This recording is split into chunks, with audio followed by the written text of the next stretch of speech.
Oh,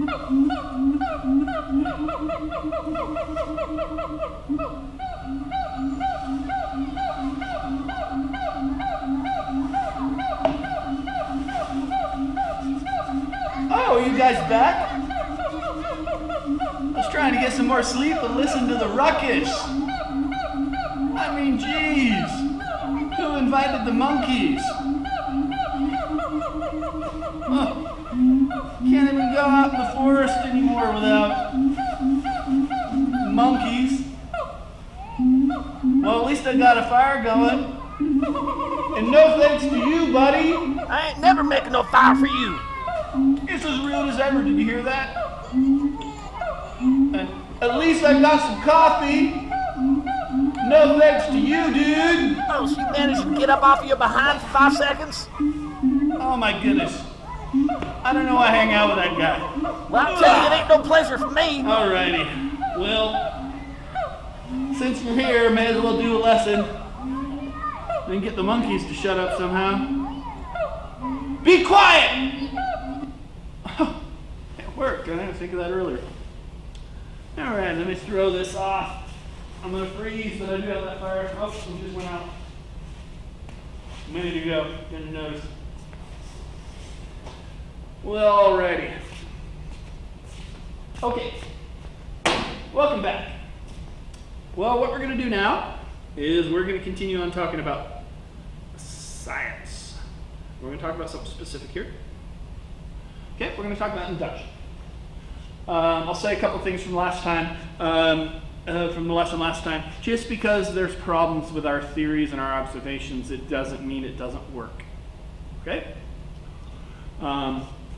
We still find out truths about the world, which is obvious from looking around us. Okay, so now I'm going to talk about induction. We did do a lesson with, on induction earlier, whoops. Better unfreeze things. Oh, there we go. We did do an lesson on induction earlier. Induction is absolutely critical to science. You have to understand science is based on induction. And because of induction, science brings with it a certain type of problem, okay, of knowledge construction. And we're going to look at the philosophical background for this idea briefly. But anyway, here's what it is. Don't forget. Induction is making predictions about future events based on past experiences. Induction is making predictions about future events based on past experiences. Why is that important? Okay. The sun's coming up tomorrow because it's come up every day. The reason this is important is because there's nothing about the past that makes the future happen. As a matter of fact, the past does not exist. The future does not exist. Neither of them exist. Two non-existent things cannot affect one another. Okay. The only thing that exists is this moment. And it was that moment. And now it's this one. But it was that one. But you'll do that forever, so don't even start. But anyway, okay. And so there's nothing about the sun coming up a million times that makes it come up the millionth and first time. And there's nothing that just because things have worked that they will necessarily continue to work. There's nothing forcing that. But science is based on predicting what's going to happen. That's what science is about. If I build a dam or build an airplane or whatever, create a medicine or you name it, whatever, a nuclear power plant, well, I'm basing the idea that what I've learned in the past will continue to work in the future. But why do I think that? Well, that's induction. It's inductive reasoning.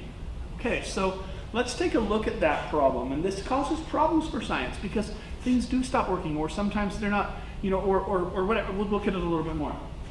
Okay, this is exactly what science does. Science would not work at all if what was expected to happen didn't happen.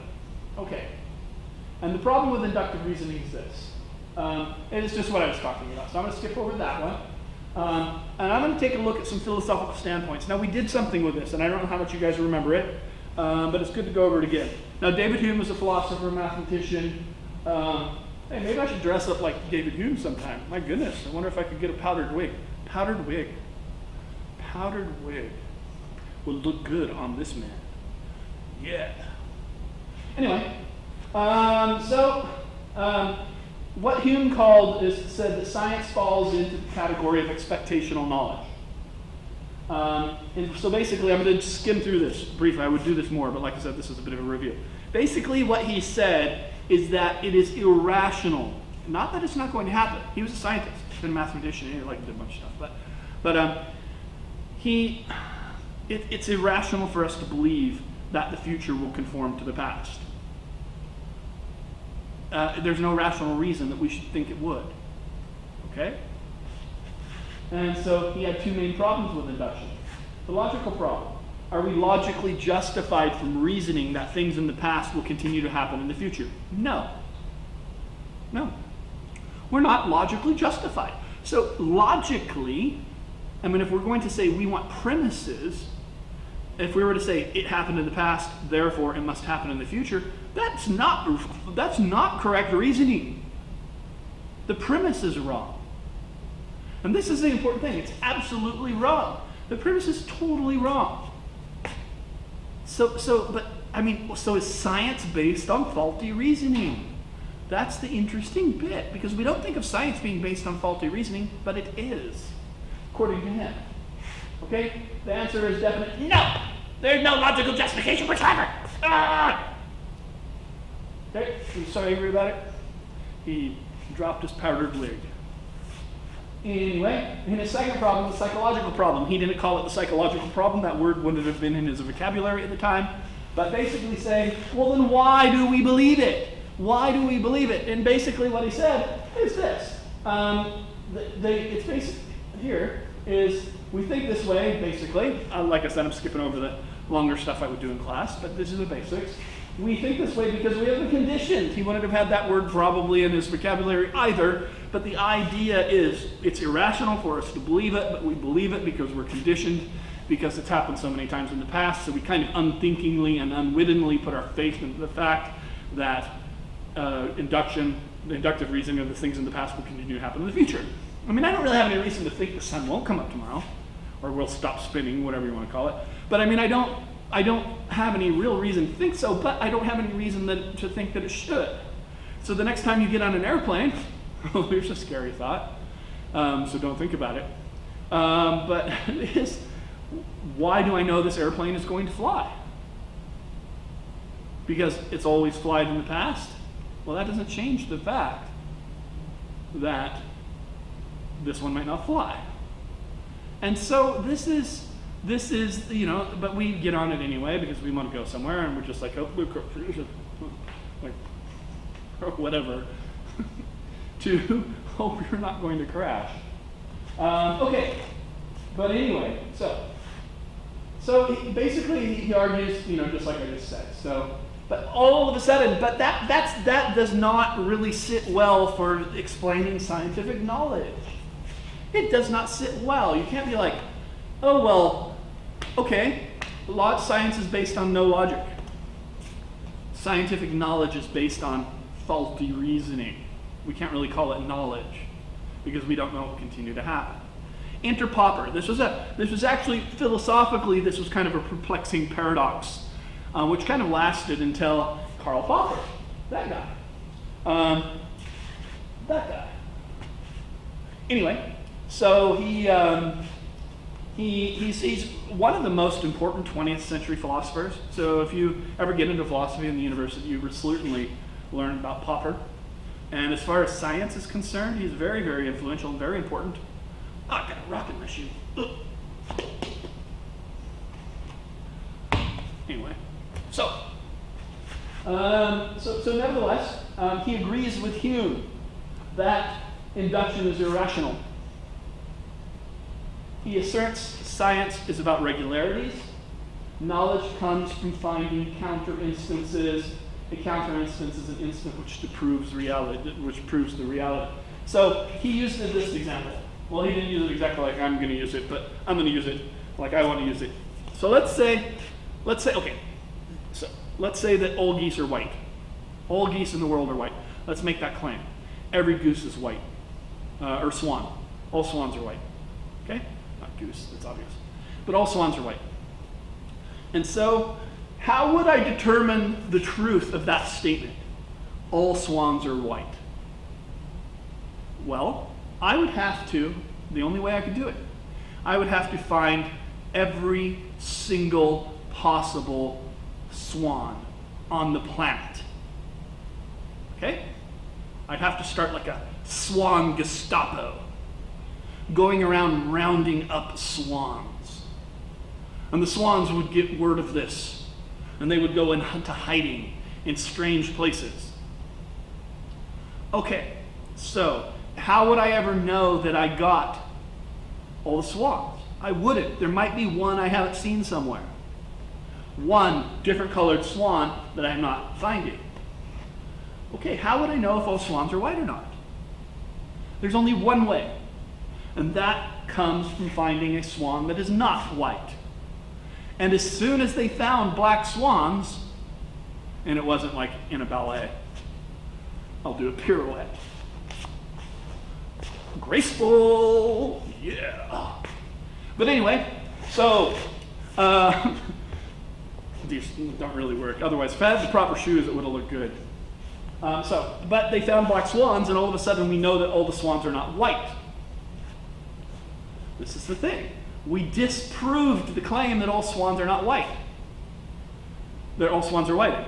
And so we know something. So knowledge in science comes from disproving things.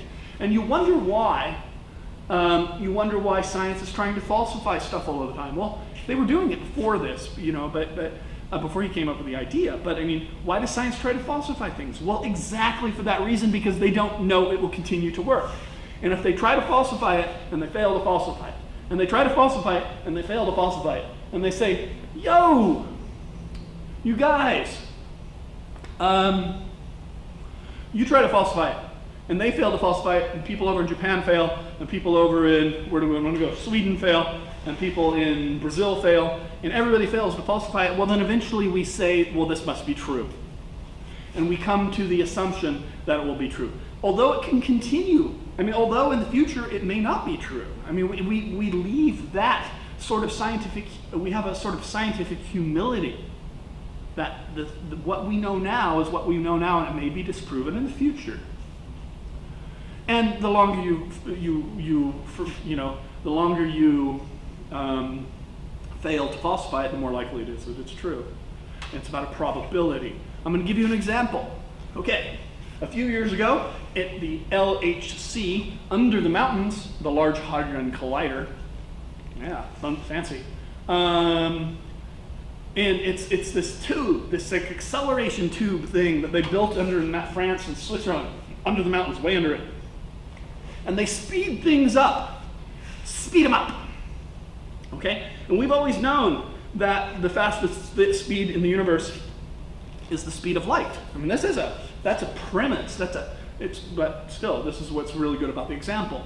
And that's an excellent, it's an excellent example, but it's a tenet, I guess you could say, of science, that the speed of light is the fastest thing in the universe. How do we know that? All right, so what they did was they're speeding it up, and what they're trying to do is they're trying to mush two things together and mush two sort of like atoms together at light speeds almost, and create the sort of like a black hole-y sort of thing. What's going to happen is they're going to open up another dimension, and head crabs are going to come out of there. And we're going to have to run around with a crowbar and bash them until we find a better weapon. And if you know what game that's from, 2 smileys for you, yo! But, so anyway, but that's probably not going to happen. Anyway, so they did something, and all of a sudden they had neutrino particles. Neutrino! That were arriving faster than the speed of light. Whoa! And the team that had made this discovery, they checked thousands of trials. Checked and checked, and no, this can't possibly be right. Can't possibly be right. Blah, blah, blah, blah. And then they sent it to other people and said, please, this is such a huge discovery. If we have proven that things go faster than the speed of light, we need to change our entire understanding of the sort of limits of the universe. This would be a big thing. We rewrite the sort of basic understanding of light in the universe. We'd have to change it all. Okay. And so they sent it to other people. Other people couldn't falsify it. And it was going for a long time. I mean, we're talking thousands and thousands of trials. Eventually, they discovered some faulty glitch wiring. And this massive thing, this thing is like several miles around. So they discovered some faulty little wiring somewhere in there. And so they falsified the claim. Okay. And so this is fascinating. It's a fascinating example, and an excellent example for explaining how falsification works. And it also is an excellent example for explaining the humility you have in science, knowing that even the foundations of your scientific belief may someday be changed because we discover a falsification for that belief. And that is absolutely critical to understand. And science is based on induction, and because it's based on induction, because we're making predictions about future events based on past experiences, there is always the possibility, always, that we discover something which disproves even the most foundational truths of science. And that is super interesting. And that's one of the fascinating things about science in general. And so I'm going to, I'll just briefly, this is what he said. He asserts logic forces us to reject even the most successful law the moment we accept one single counterinstance. Oh, that's it. That's knowledge in science. So Hume said, no, we can't have knowledge in science. And Hume said, of course you can have knowledge in science. Of course you can. It's just simply that it's different than Hume had originally thought. You're not proving anything true, you're proving things untrue.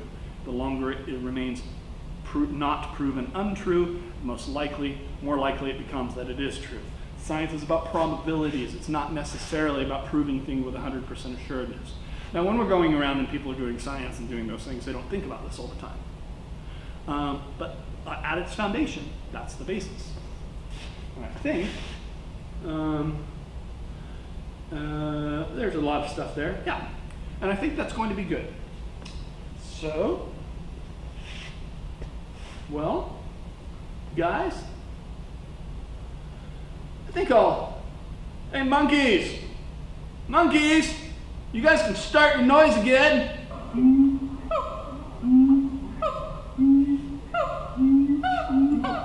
Yeah. Yeah, some coffee. Warm my feet by the fire, which I'm going to magically create. Yeah, there we go.